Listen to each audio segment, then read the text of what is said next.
Hi, everybody. We are Red Adventures. This is Carl Ash. I'm Paulo Garbanzo, and today we have a virtual tour of Ortigia, Sicily.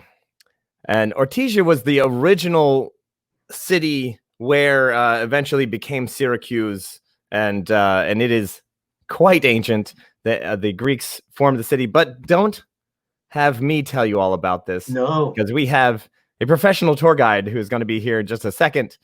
But before we introduce her, I just want to show you this very cool thing. I have this little espresso machine, a 2-cup espresso machine. So I get to have a little espresso while we're doing the tour. That's right. Mike, please come join me for un café.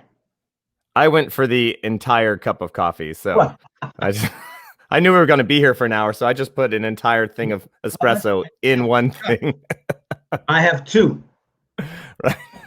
Oh, buongiorno, Donna. Nowhere man. Good morning. We are going to start this tour in just a second. And hello, everybody who is joining us. Just want to make sure if you are seeing our streams, you can join us on the Ren Adventures page and watch that live. And you can add in your comments and ask questions to Valeria, who is our tour guide in Ortigia right now, ready and waiting to give us this tour. So you can ask your questions. You can point out some things if you like, and just let us know. We will make sure that I'm not seeing it on the Ren Adventures page. Should be right there. Looks like I'm not seeing a live presentation on our. Oh, there we are. Okay, and we have 11 people. So please feel free to write some comments. Susie Hallowell is there. Donna Davenport. Nowhere man. Catherine, yay. Glad you're here. Oh, and I'm going to share this over to my page as well. All right, I'm going to share it over to mine. Boop.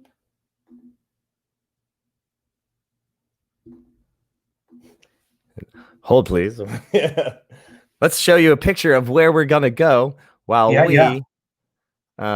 we make sure that we're all we're sending the signal out to all of the places. This is the fountain. It's called a fountain in Italian, but it's a spring, and it is the spring of Artusa, right? Because you don't pronounce th. So yes, so there we are.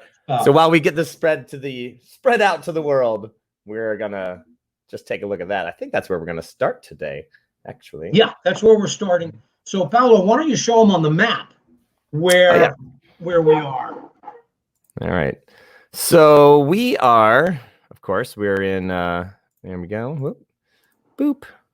I'm gonna share this over here to you guys and drop this out. So where we are, of course, the north of the page is Europe. There's France. There's Spain. There is Italy. And at the bottom of Italy is Sicily. And we're going to zoom in on that right here. And as you can see, Sicily is a triangular shaped island. And right on down here near the bottom corner is the city of Syracuse. Whoop.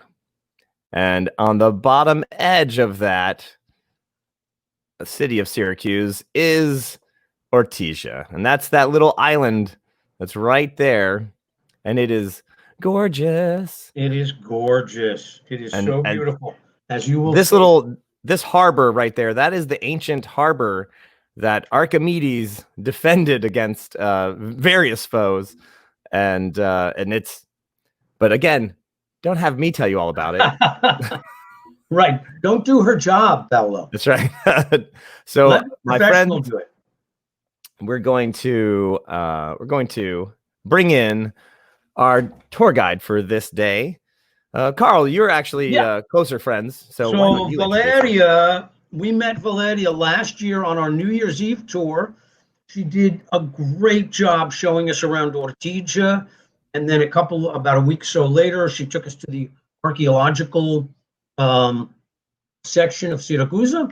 And she's a wonderful tour guide. So, and a really fun lady. And so here she is. Valeria. Ciao, buongiorno a tutti. Good morning, Buongiorno. everybody. Buongiorno. Well, I should say good afternoon because Sì, it's buonasera. 5 o'clock p.m. over here. It's a nice sunny day with some clouds, but still very nice. We go about, well, let's say 27 Celsius degrees. That should be 80.6 Fahrenheit. Am I right? And like it's that. not very hot for this period of the year. Should be much hotter, but we are quite lucky, and it's quite nice and sunny and still cool. Not too hot. So let me start. I'm a tour guide in Syracuse now. I've been working tourism since a long time. I started when, well, I was very young, about 21 years old, when I started working tourism. I've been traveling around the world for 14 years. Then I gave up traveling because of my daughter. So now I live in my hometown, Syracuse. And this is part of the town of Syracuse. This is called Ortigia.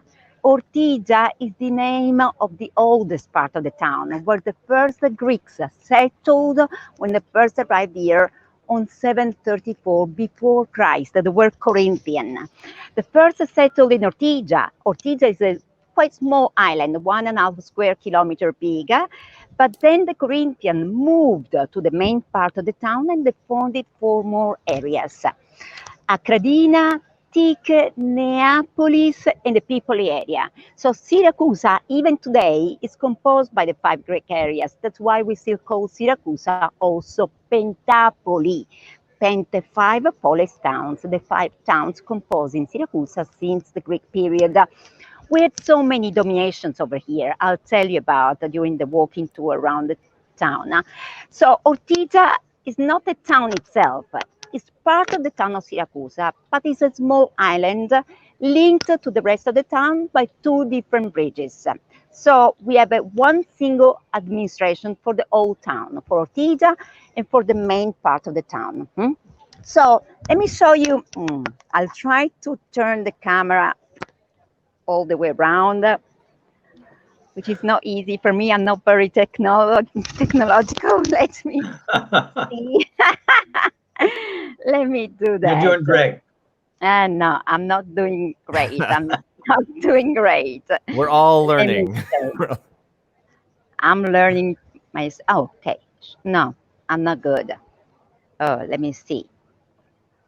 Oh, I don't want to waste any time. It worked in rehearsal, but well, while we're waiting, I do want to say, don't worry. I will my turn mom the is camera. coming, and yesterday was her birthday, so I just want to say happy birthday to my mom.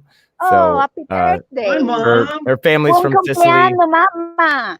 Tanti auguri a And- te. Tanti auguri a te. That's right. Tanti auguri, caro mamma. Tanti auguri a te. Sleep. Okay, let me show you. I'll turn the camera. So Well, we're going to give you the full screen here. And okay, can you see this is the Great Harbor of Syracuse? This is a natural harbor. There are lots of people on their boats, on their little boats, taking the suntan on their boats on the Great Harbor of Syracuse. This is a natural harbor, huge natural harbor that we call Porto Grande. It's quite famous for some events happened in the past. That was 413 BC when we had a very awful fight between the Athenians and the Syracusans that took place right here in the Great Harbor during the Peloponnesian War. Syracuse was a Spartan town. That was about the war between Sparta and Athens. Syracuse was Corinthian, so was allied to Sparta. So Athens sent here 200 triremes, ships, trying to conquer the town of Syracuse with 17,000 Athenians. But once the Athenians got into the harbor of Syracuse, the Syracusans blocked the entrance of the harbor. The entrance of the harbor is quite narrow, it's over there. I'm just pointing the camera towards the entrance of the Great Harbor of Syracuse. There is also a castle by the sea. And so the Syracusans locked the entrance of the harbor, and they attacked the Athenians from all over. 10,000 Athenians died during the fight, and 7,000 were caught still alive and brought working as slaves in the Greek ancient quarries, what we call latomias. They were stone quarries built during the Greek period, where they took most of the stone to build everything in town during the Greek period. But those stone quarries were also used as prisons for all the prisoners at that time. Awful conditions. Of the 7,000 Athenians, 5,000 died in the quarries because of the awful conditions. 2,000 were still alive and they went back home later. So this is the Great Harbor of Syracuse. And there are some people swimming right there. Can you see the people swimming? See. Okay. Okay. The castle at the entrance of the harbor. That's called the Magnace Castle. There was a castle built by Frederick II Hohenstaufen, nicknamed the Stupor Mundi. That's a castle from the 13th century, built by Frederick II Hohenstaufen and reused by the Spaniards as a fort. And then later the Bourbons added walls all around with openings for the cannons to defend the entrance of the Great Harbor of Syracuse. Well, actually, Paul mentioned Archimedes. Archimedes was born in Syracuse. He was born here on 287 BC, and he died in Syracuse on 212 BC, when the Romans conquered the town of Syracuse. The story that they tell us, I don't know if I trust the story. I'm telling you the story that we've been told. Well, usually they tell us that he was killed, Archimedes was killed by mistake. Because when the Romans conquered the town on 212, the Roman consul at the time, Marcellus, gave the order not to kill Archimedes because he really appreciated his genius. But when a Roman soldier met Archimedes on the Syracusan beach, he didn't recognize him. He never met him before. He didn't know the way he looked like. So he was asking in Latin for his name. Archimedes was sitting on a sandy beach. He was concentrating his calculations. He was drawing something on the sand.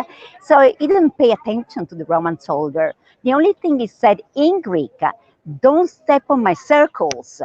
They didn't understand each other. They were speaking two different languages, and the Roman soldier killed him. And he killed the wrong man. He was 75 when he died. That was quite an age for the 3rd century BC. Well, we've been told that Archimedes, and that's for sure, that's confirmed, he used the burning mirrors, those huge concave shining bronze discs, not to burn the Roman ships trying to get into the harbor, but just to blind the Romans who were trying to get into the harbor from the entrance of the harbor, the one I'm pointing out now, right now. So he used the burning mirrors to burn, not to burn, sorry, the Roman ships, but just to blind the Romans who were trying to get into the harbor of Syracuse. That happened on 215, but they definitely conquered the town on 212 BC. In Syracuse, we have 2 museums dedicated to Archimedes with beautiful copies of all the machines he conceived during his life. Now, what I'm pointing out now, right now, is the spring, the one that Paul mentioned before, the Aretusa spring. It's not a fontana, it's not a fountain, it's a spring. Ortigia is full of these springs spread all over the island. This is one, is the biggest spring, and it's called Aretusa spring. That's papyrus. The green that you see in the middle of the spring is papyrus. Yes, the Egyptian papyrus. That was a gift made by Ptolemy II from Egypt to Ion II, the leader of the town on the 3rd century BC. When Syracuse helped Egypt in a very difficult moment, there was a period of famine in Egypt. So Syracuse sent a huge ship conceived by Archimedes called Syracosia, full of wheat, barley. So as a thank offering for the help, Egypt sent us the papyrus. So we still grow the plant here, and we still produce papyrus paper following the ancient Egyptian technique. So that's an example of the plant, the Cyperus papyrus linneo. That's the technical name for that plant, the papyrus plant. And they use usually the lowest part of the stalk to make the paper, which is full of a natural glue called sap. So there is a nice legend coming from the Greek mythology concerning this spring. The story is a romantic legend going back to the Greek mythology, talking about a pretty nymph. She was called Arethusa. She was protected by Artemis the Huntress. One day, Arethusa, according to the Greek mythology, was in the Peloponnese, near the Mount Olympus. That was a very hot day. So she decided to get refreshed in the spring. And completely naked, she started swimming quietly in the spring. When Alfeo, the god of the rivers, saw her and suddenly fell in love with her, he wanted to kidnap her. But when she realized the intention of Alfeo, she started screaming, crying, running away from him. Diana, the huntress, was a protector. Before he could catch her, turned her into water. The water was absorbed by the ground in Greece, and she reappeared here as a spring. Alfeo was very disappointed. It was really sad. So with the help of Zeus, he turned himself into a river, and from Greece, he joined her in Syracuse, and he mixed his water to her water to stay with her for good. So this is one of the legends. We got so many legends around the town, going back to the Greek mythology, because Syracuse during the Greek period got very famous. Syracuse became the capital of the Magna Graecia, of the Greater Greece, a very glorious and powerful town. There was a moment in the Greek history of Syracuse that Syracuse was even bigger than Athens. So became very, very glorious and quite famous. This building here is the Hôtel des Étrangers. It's a 4-star hotel. That was the headquarters for the British Army when they landed here. So this building at the end of the war was full of British officers. The Hôtel des Étrangers. So now we're walking up to the Duomo Square. Let me tell you something. I mentioned that our history is quite ancient and it's full of events. We had so many dominations, so many people who tried to conquer the town. That's why we are so different, the way we look like. And our recipe are so, is full of various different flavors. We have a very spicy recipes because of the Arabs. We use a lot of onions, hot pepper in our recipes because of the Arabs and also the Spaniards. But let's start from the very beginning. The Greeks first settled here. Then the Romans conquered the town. Then we had the Byzantines. Then Vandal incursions. On the 9th century, the Arabs conquered the town. And then the Normans.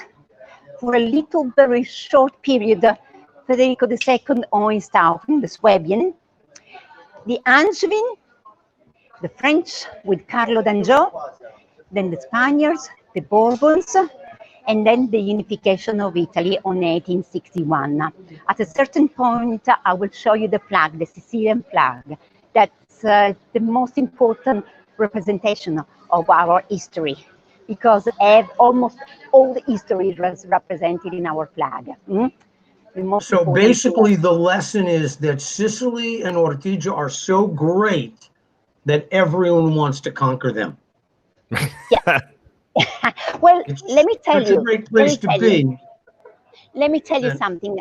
Sicily is the biggest island in the Mediterranean Sea, so a very strategical position in the Mediterranean Sea. So that's why we had so many people trying to conquer the different parts of Sicily.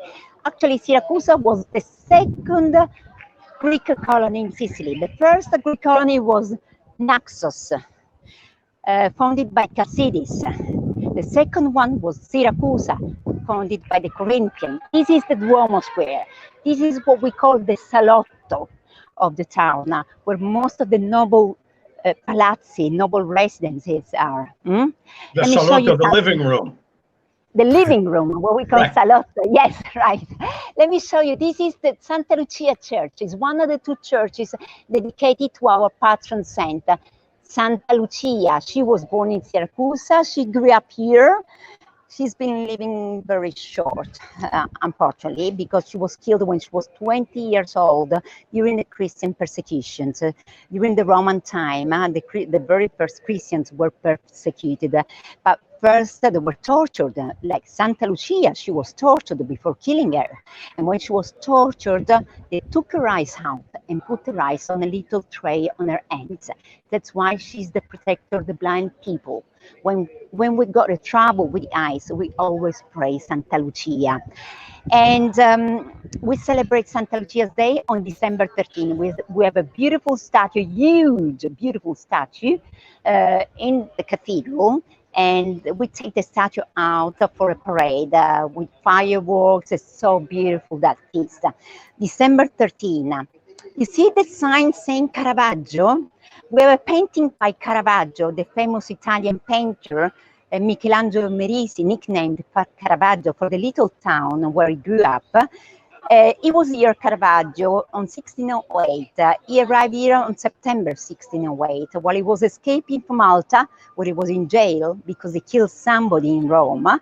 He stopped here for a while between September and December 1608 because he had a very good friend from Syracuse. He was a painter from here called Mario Minetti. So while he was here, he was very welcomed by the town, and he made a painting for the town as a thank offering for the hospitality. That's called, the title of the painting is Seppellimento di Santa Lucia, the burial of Santa Lucia. It's a beautiful painting that's in this church, on the altar of this church. That's a Baroque church dating back to the 1699. Let me tell you something, we have plenty of Baroque here in Syracuse, but actually Ortigia is a mixture of different styles for several reasons. First of all, Greek. We have still some Greek remains here in the island. I'll show you the Doric columns of the Temple of Athena. Today is our cathedral. And but we had a very bad earthquake as well. On 1693, there was huge. 40 little towns of the southeastern side of Sicily were badly damaged by the earthquake. Some of them were completely destroyed. Syracuse was not destroyed. Syracuse was damaged by the earthquake. And the few buildings that were destroyed were rebuilt in a typical Sicilian Baroque. There is a little town near Syracuse called Noto. It's about half an hour drive further south from Syracuse, and that's the capital of the Sicilian Baroque style. You see this little gate here? This is one of the ways to get to the bomb shelter. Ortigia underground is full of rooms, tunnels, it's like a labyrinth. Originally, there was an ancient quarry dating back to the Greek period, where they took most of the stone they needed for the buildings in the island. But between 1932 and 1939, they widened the quarries and they made bomb shelter for the people living in Ortigia. 19th of June 1943, Ortigia was bombed by the British Allies before they landed here because the Germans were here. 27th of February 1943, Santa Lucia Square in the main part of the town was bombed too. So, let me show you. This is this building here. There was a museum with the three flags on the facade. First, the European flag, the Italian flag, and the Sicilian flag, the Trinacria, the yellow and red flag with the three legs in the middle. That's our flag, the Sicilian flag. I will explain you later about. And that was a museum, but today is the Office of the Fine Arts. And a noble building, the pinkish one is a noble building dating back to the, well. Uh-oh. Some parts of the following further down, there is another huge building with white windows. That's Palazzo Beneventano del Bosco. Is a private. Yeah, sometimes it goes out. Dancing in the square. So that.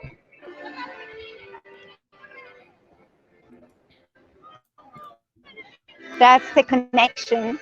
It's not good. Yeah. Oh, we lost you for just a sec. Look, Ooh, I hear some music. You lost me. What We about lost you now? for a couple of Yes. He's my friend. Maybe he can play us a song. Yeah. Yes, he will.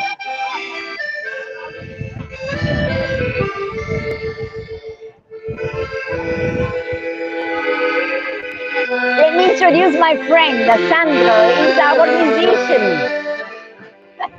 in town. We have an intermission here. So good. Can you listen? Can you hear? Yes. Can you hear me? Can you See. hear?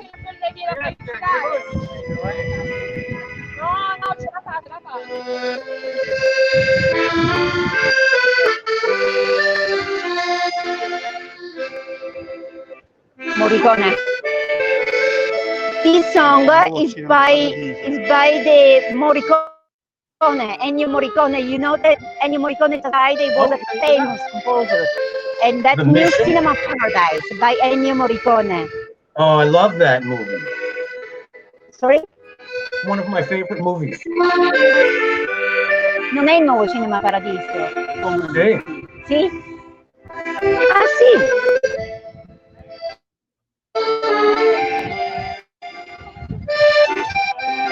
Questo non è Mission fa così. Ah sì, that's Mission.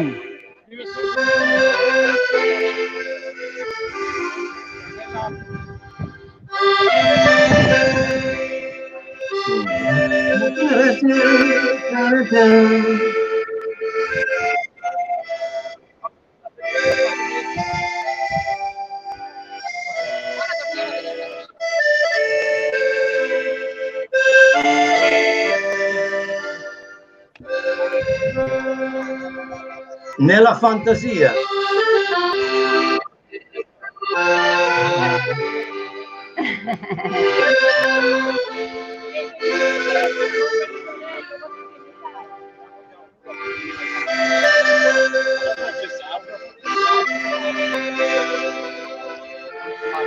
C'è quella canzone di ieri, ti ricordi? Quella della suoni che c'è. Sì, sì, sì, sì, sei in diretta.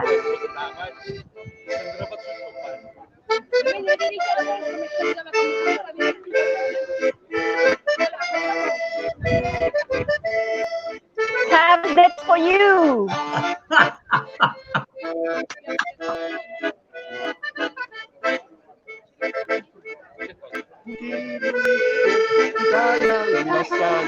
Vecchio morti, ma non tutti dolori, ai ai ai ai,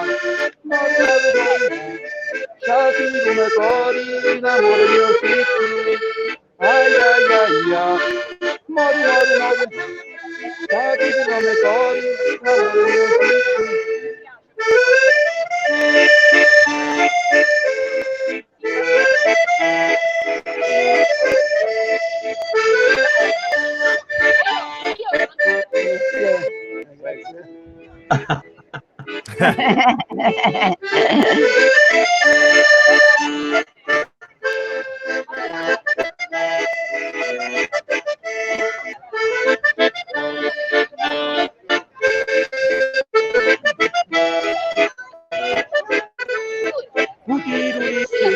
La figlia mi puzza, l'ucore mi strizza, capi, ai ai ai, mori, sciati come cori, l'amore mio figlio, ai ai ai, mori, sciati come cori, l'amore mio figlio.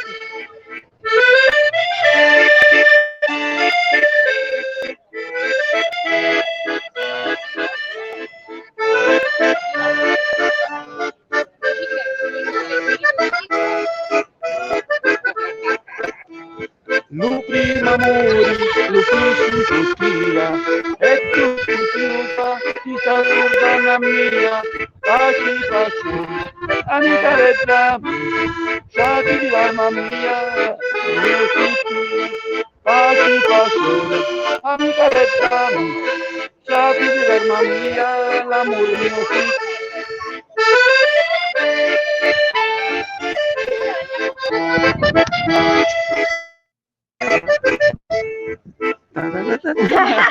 Grazie.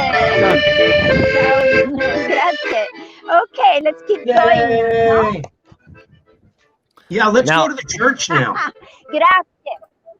I do Let's want to go let to you the know church. that Dopo- you can tip the musician. You can tip our tour guide if you like. We'll Yeah. be posting up the PayPal in the link in the comments after we're done here. So just let us know what you'd like to do. So there Yeah. you go. Okay, And let back me to the tell tour. you, this is our cathedral, but the facade is Baroque.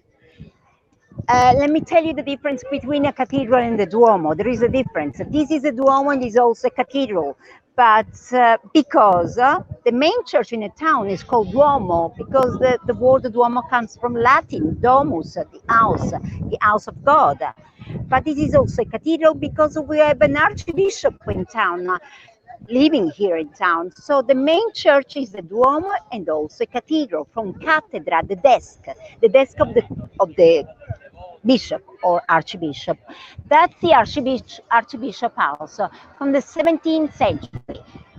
So the archbishop lives in there.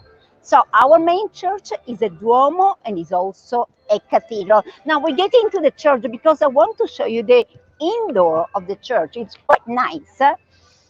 It's quite special. It's very unique, I should say. It's not because it's my hometown, but there is something unique in this town, and I'm going to show you.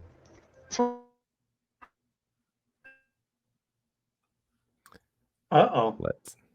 Well, she'll have to get through the really thick walls, but there is Wi-Fi inside the building, so don't worry. Okay, here we are. This is the indoor of the church. Now, can you see the huge Doric columns? Those are the Doric columns of the Temple of Athena. This was, first of all, a temple, Doric temple, dedicated to Athena, built when the Syracusans defeated the Carthaginians for the first time in Himera on 480 BC. The leader of the town, Gelone, dedicated the temple to Athena as a thank offering. And that was made by 14 columns, each alongside, and 6 columns in the front. That was turned into a basilica by the Byzantines on the 7th century. So the Byzantines raised the walls between the Doric columns to close the outside, and they opened the walls of the cella. The cella or naos was the holy room of the temple, where the statue of the goddess Athena used to be once. So they cut the walls of the cella in arches, and they also moved the entrance where the altar is today. That was the entrance of the temple on the eastern side. So they moved the entrance from the eastern to the western side. So this became a 3-aisle church. Then it was turned on the 9th century into a mosque by the Arabs, but there is nothing left of the mosque inside. I will show you later what is left of the mosque outside. Then it was turned into a basilica again by the Normans at the end of the 11th century. The facade from the Norman time collapsed during the earthquake. What is left of the Norman period inside is just the upper part of the walls of the cella, where the windows are. I'm pointing out the windows. Those windows are from the Norman period, not the stained glasses. The stained glasses and the windows are quite recent, but the windows themselves, they are from the Norman time. The roof, the wooden roof is from the Spanish period, 1518. And look at the floor. That's from the 1444. It's made of marble. There is a writing there in Latin, Ecclesia Syracusana prima divi Petri filia et prima post Antiochianam Christo dicata. Well, that means something for us. The Syracusan Church is the second oldest Christian community in the world after Antioch in Turkey, where St. Peter was when he decided to send here a bishop called Marciano to found here the second Christian community that happened on the 39 after Christ.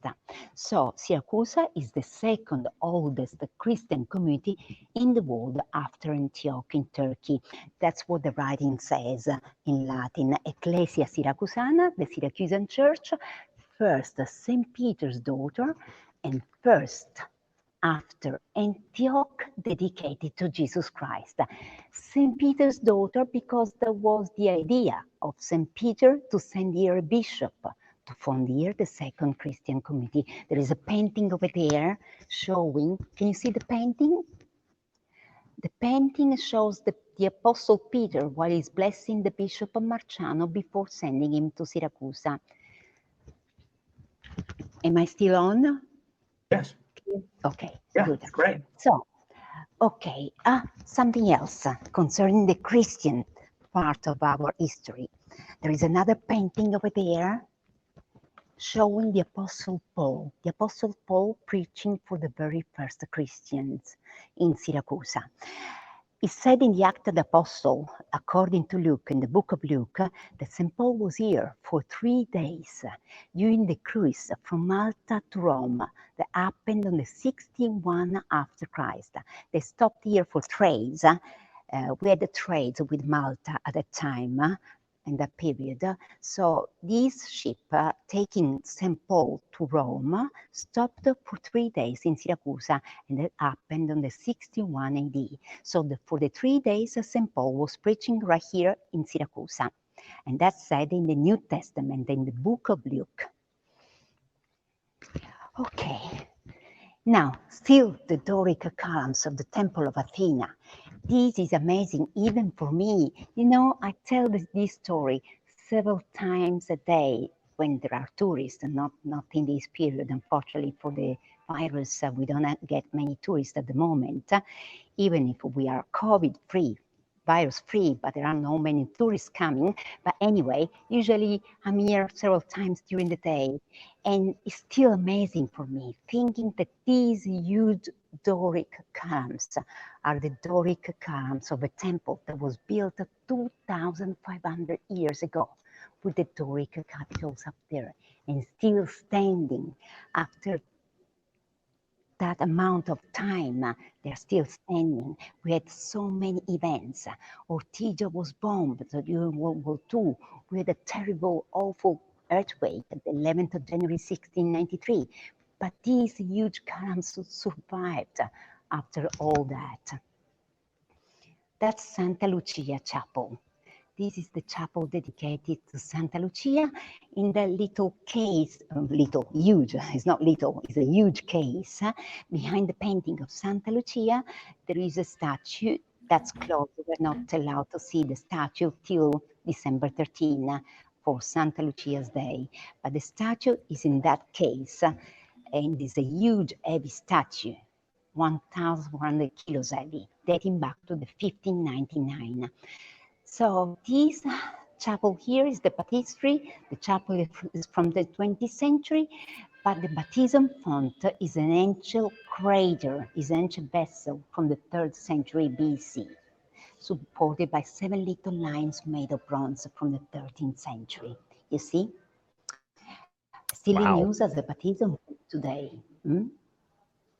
Some Norman mosaics on the walls. That's it. Wow. Valeria, there was a question about the orientation of the church, what direction, if it changed when it became Christian. And I think you're going to go outside and show us the other side of that in a sec. Of course. Yes. Well, you won't see the other side. Today, on the other side, there is another building. Ooh. And this is that part of somehow the piazza where the signal is not that great. Western side, because by the way, everyone, if you would like to see more of all of this for New Year's Eve, if we can go there, Ren Adventures has a real tour and we can see the whole thing. New Year's That's right. Eve. You can come and see me straight away. Yes. I would love to see you and meet you. Okay, that's the side of the cathedral. That's one side of the cathedral. And you can still see outside the Doric columns of the temple. In between the walls of the Byzantine basilica that they built when this temple was turned into a basilica, of course, they had to fill up the gap between the columns. So they built walls to close the outside and they opened the walls of the interior, the walls of the cella. So on the upper part, you see there is a little decoration on top. That's the only sign left by the Muslim building, by the mosque. There is nothing else. Probably the Arabs have never changed the indoor of the church that much. That's why we don't have anything left. They just reuse it as a mosque, but they never changed the inside, the indoor of the building. So that's all. Valeria. On the mosque, the decoration with the little art. See. Valeria, our friend Shaheen has another question about the statue that's inside, and if they had to build support columns underneath, which has happened before in other cathedrals, or if that was designed that way. You mean which column? You mean the Doric columns? So what the statue? Which statue? No. The statue of Santa Lucia? See. The statue of Santa Lucia is in there, and they will take the statue out every year for the festival.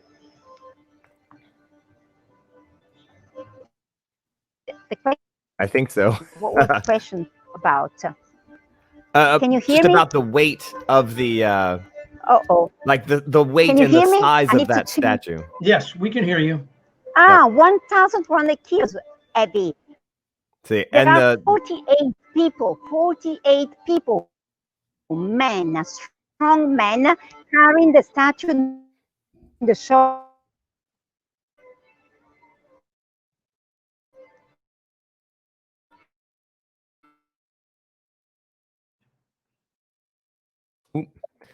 Sometimes the thick walls of the city, because of course we're on her cell phone service, so we apologize. She'll be back in just a sec. This will be another musical interlude until she comes back. I was gonna show you a picture though, a little bit better of that. This is a picture of those Doric columns that are the side. That is the side of the wall of that cathedral. And you can see they didn't move those columns at all. The 3 steps on the bottom there, that is completely Greek, ancient Greek statue. I mean, not statuary, but it's how they built their ancient temples. And yeah, they just filled in the columns with rock and just rebuilt the facade. And there it is. So, well, hopefully we get her back real soon. Right. I hope you're enjoying the walking tour thus far. If we have Paolo, any why other don't you questions? put up the flag, and then she can explain as she's walking to the next spot. Maybe she can explain. Right up here. Oop. All right. So as you can see, this is the there she is, and she's back. The Trinacchia. The Trinacchia. Ciao. Ciao. Here we are, back again. Thanks God. So as you're walking to the next spot, maybe you can explain the flag. Yes, I can explain the flag.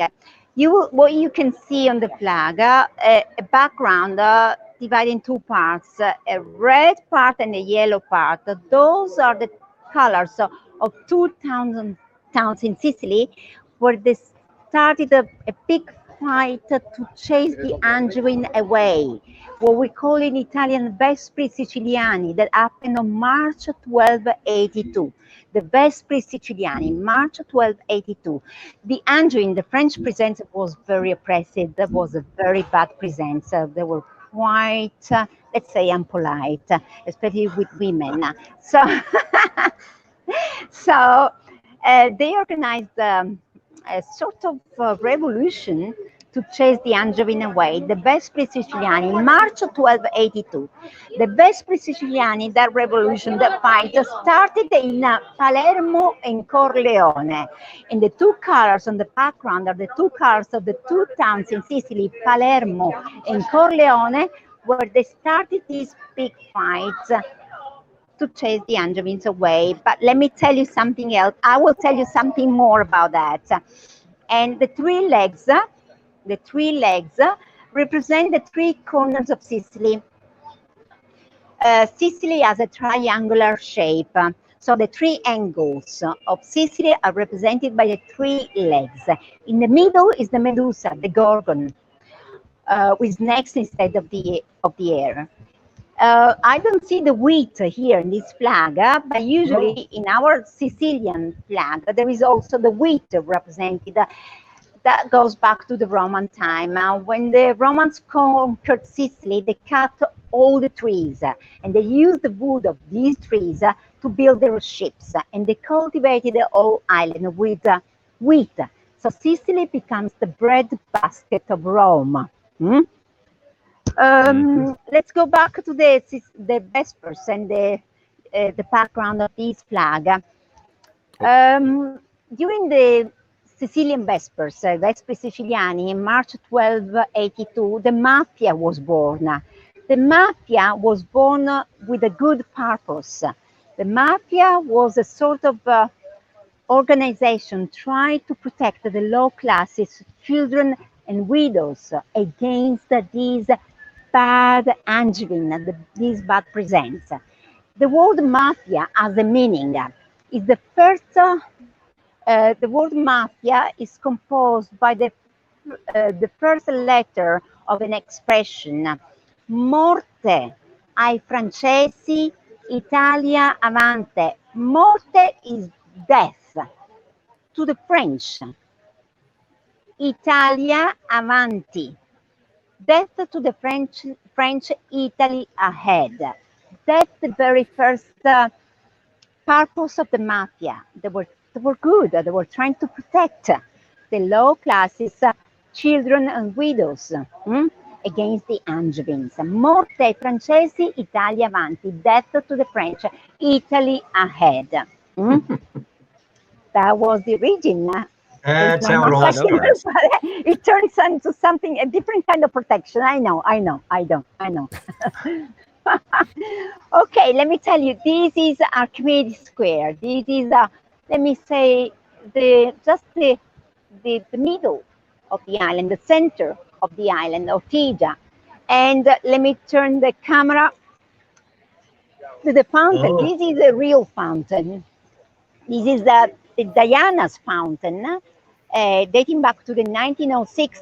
That was built by Giulio Moschetti. In the sculpture of the fountain, there are the three main characters of an ancient legend represented.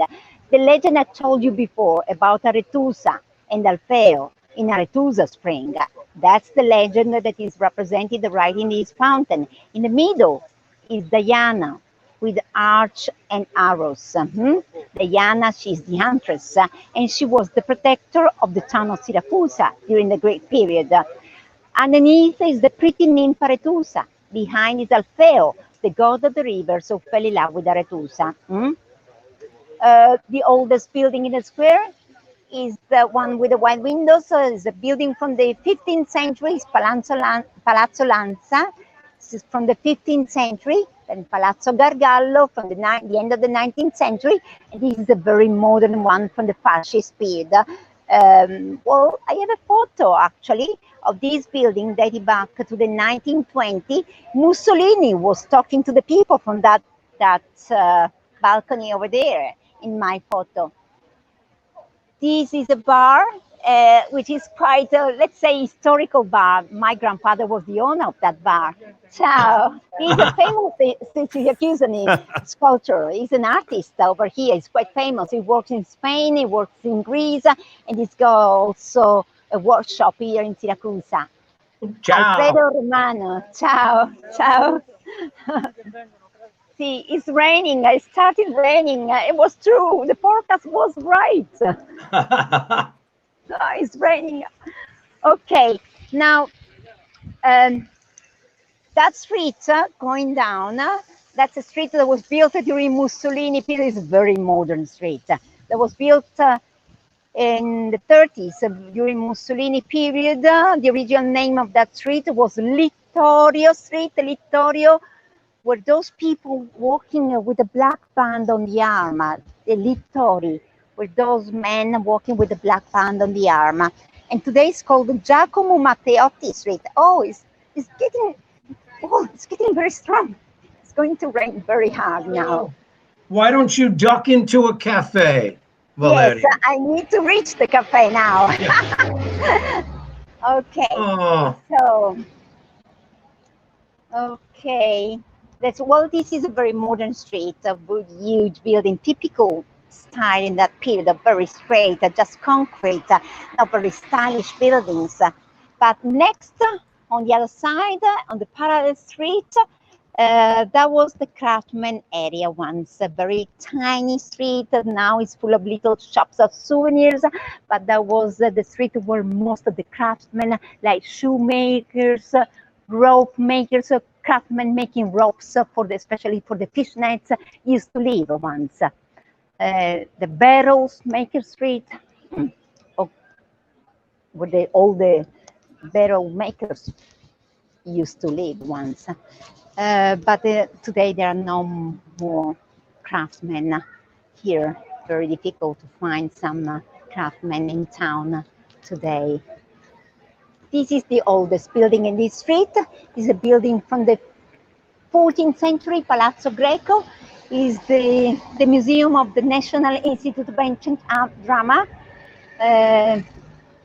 providing for the Greek tragedies and comedies in the Greek theater. If you come over here, I will take you around the town. There is a beautiful Greek theater to see, where every year they perform a Greek tragedies, nice concerts, beautiful Greek tragedies, nice place in the comedies in the Greek theater of Syracuse. We also have the Roman amphitheater, an arena for the fights of gladiators and wild animals during the Roman time.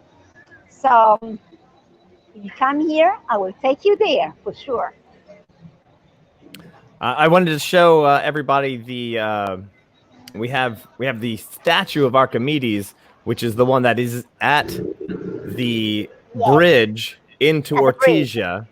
And if you can see, he's holding in his right hand a little disc, and that is the mirrors that he used to reflect the sunlight and blind the the Romans. And so they have a great statue of him there. So you know you've made it to Ortigia when you cross the bridge, and there's Archimedes trying to blind you. So and this nerd is cut. That's right. He works for a out. mathematician. He's chiseled.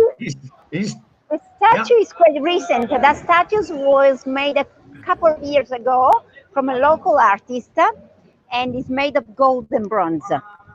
Wow. Yes. For the Golden Bronze Age. No. It's made of. I know.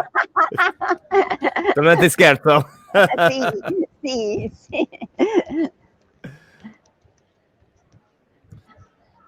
I know they could do such beautiful things in those days too. I'm sorry if you're getting wet. Oh. Yes, I'm getting wet. I'm sorry. Don't worry. It's not cold, so even if I get wet, it would be nice and refreshing for me. Okay, there is a temple of Apollo here. There are plenty of remains all over the town. Here in the middle of the town, there is another temple. This is the oldest Doric temple in the Magna Grecia, dating back to the first half of the 6th century before Christ. And Doric, there is not much left, of course, because they built on top of it so much. This became another basilica, then a mosque, then a basilica again during the Norman time, and then the Spaniards built the barracks on top of it. So till the 30s, you couldn't see even a piece of rock of this temple. It was completely hidden by the Spanish barracks, by the military building. And you see, this is the wall of the cella of the holy room of the temple, and cut out on the wall of the cella there is a window of the Norman basilica, dating back to the Norman time. So this is a window from the 11th century. The entrance of the temple was right here. In the tiny street in front behind the temple, usually there is a market every day except on Sundays for nice fresh fish, fruits, vegetables, spices. You can have also a meal there. You can have also a huge, nice sandwich for few euros. So €7, you get a huge sandwich with everything inside, all different kind of cheeses, ham and salads. Huge sandwiches. This gentleman got very famous for his sandwiches all over the world. Sometimes people coming here, they come here with a paper and they ask me, please this place. I want to go to this place and have a sandwich. The first thing they ask me is just that. Having this sandwich. That's the temple. That's still the temple of Apollo, the huge Doric column. So the temple had 2 columns left, and this was the entrance of the temple. At the entrance of the temple, on the pediment, there was a huge gorgon head carved into the pediment, working as an evil eye to keep away the bad souls from the temple. So we're almost at the bridge. You want to see the bridge, or you tell me? Well, why don't you duck into some place and get dry?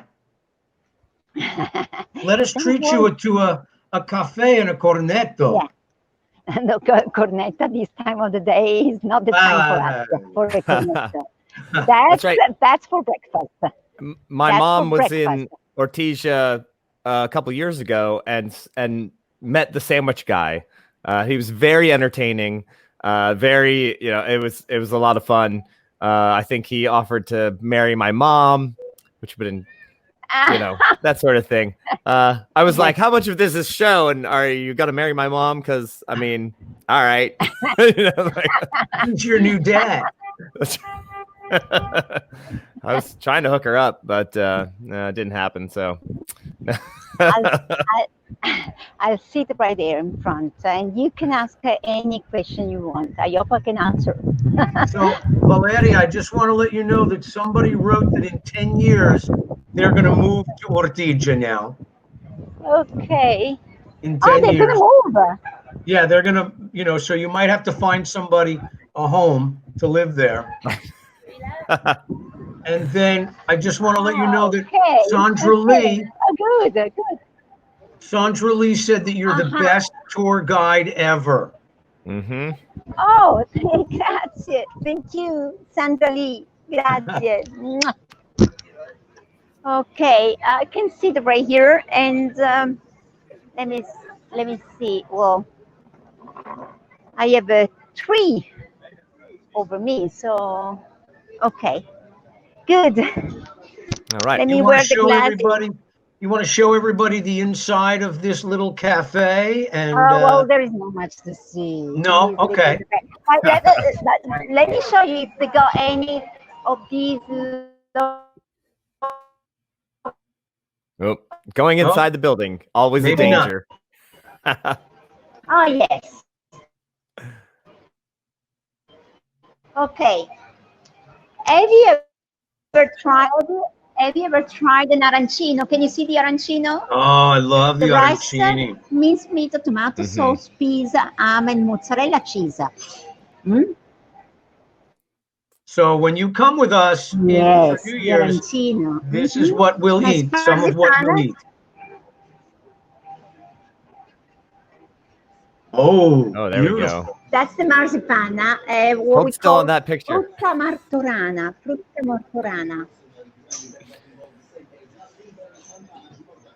Oh, that's amazing. We used to get those not every Sunday. It was real special occasions. My Sicilian grandmother would buy them. I don't know where they were made. I only found them in like Little Italy in Boston and New York. Somehow we would get them as special treats. That's all I remember. But of course, they were made of marzipan, which I don't know. It's like kind of Maybe there was something I was thinking about your name, Paul Garbanzo. Garbanzo actually is the name of a Spanish recipe. I've been living in Spain for 4 years. Chachi. Well, yes, Garbanzo is my stage name, and of course, you know, like it's not my actual Italian name. Which if you're familiar, Nuara is it's Nuara, and that is the Nuara. See, there's the servizio, the gas stations around Agrigento, and I've found hardware store and a lot of other places that have that name. Unfortunately, they don't offer me a discount. So we drove up. I was like, Nuara gas station. I was like, hey, do I get like a? They were like, no. Like, welcome to Sicily. Oh. No, I'm sorry. No, I'm sorry. So, Valeria, Paolo's mom wanted to know what the difference between the round arancini and the mountain-shaped arancini. Oh, yes. If you get this oval one, the pointed one, the one I was showing just before, that's filled with minced meat, tomato sauce, peas, mozzarella cheese. The roundish one, the main ingredients are rice, butter, ham, and mozzarella cheese or spinach and mozzarella cheese. No tomato sauce, no minced meat. Okay. That's the main difference. If you get the oval one, the pointed one, that's filled with tomato sauce, minced meat, like bolognese, just to be easier, to make it easier. Bolognese sauce, minced meat, tomato sauce, peas, and mozzarella cheese. That's the oval one. The roundish one, you won't get the tomato sauce inside. No minced meat, no bolognese. Just the butter. Rice, of course, is the base. It's just the base of the arancini is the rice. And then butter. I know. Well, it's 6 o'clock your time. It is now just past noon our time.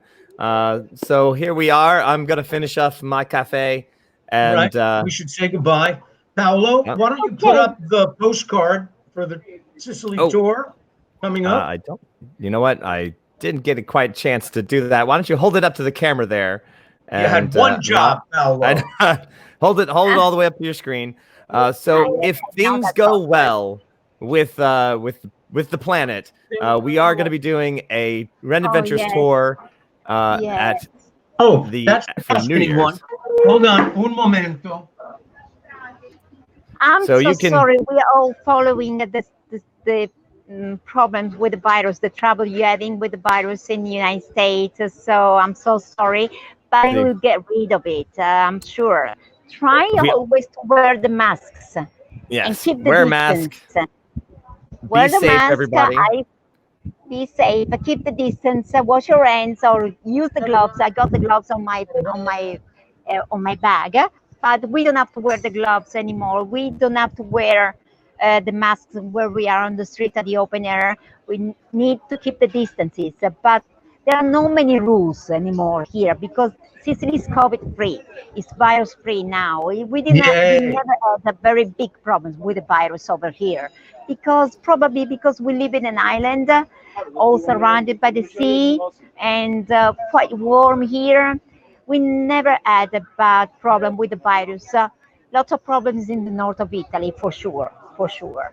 But now the island, Sicily is safe, fortunately. I'm so glad. It's quite safe. And my mother, she's 82 years old. I was so worried about her, but she's fine. And come to visit us. I will be so glad if you come over here. If you will let us come, we'll be there. Yeah, if the EU and everybody let us. Now, So we if I were you, I wouldn't let us anywhere near there because we're terrible. But maybe by then we'll be safe. we'll only bring the good ones. I think we'll have to take temperatures before we get on the plane. But Right. we are doing temperatures here. Yes, we are going to attempt to do a New Year's Eve tour. Maybe we have to start that New Year's Eve tour actually after the New Year's, depending on if and when they open up the EU back to the United States. And so we sure hope to do that. And if not, we will do it later. Right.